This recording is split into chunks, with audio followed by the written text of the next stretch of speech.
गुस्सा film star है, असली कलाकार मैं रंग रसिया।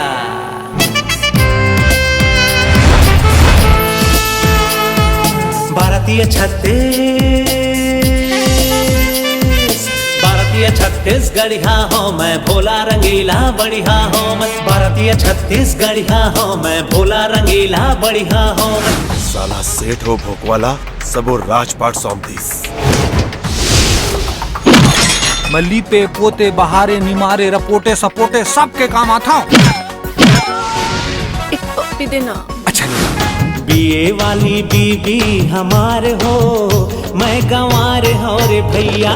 बीए पास बीबी हमारे हो, मैं गंवार हो रे भैया। क्या मेरा बाप का ऐसा आदमी संग मेरा ब्याह कर दिया, मेरा पूरा जिंदगी बर्बाद कर दिया ये मुनुस। पार्वती नाम है मोर। मैं तो जानत रहे भाई, तोर मुँह सुनना चाहत रहे, तेरे से पूछत रहे। बदमाश।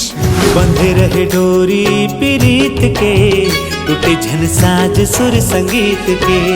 जिंदगी संवर ही गढ़े दुख सुख के लहरामा, जिंदगी संवर ही गढ़े दुख सुख के लहरामा। माया सिरा में जनमीत के, बंधे रहे डोरी प्रीत के, टूटे झन साज सुर संगीत। खुशखबरी ये कि मैं तोर बिहाव लगा के आ गया।